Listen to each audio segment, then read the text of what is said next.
एक नूरी नाथ था, सीधा साधा गरीब सा आदमी जो अपने दोस्त के साथ गांव के मेलों में घूमता फिरता था।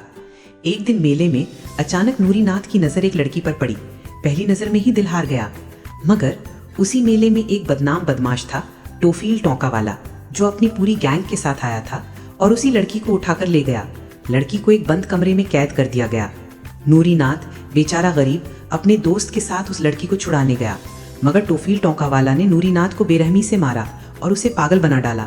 नूरी नाथ जमीन पर गिरा पड़ा था, चेहरा खून में लथपथ, शरीर कांपता हुआ, मगर उसकी आंखें अब लाल हो चुकी थीं।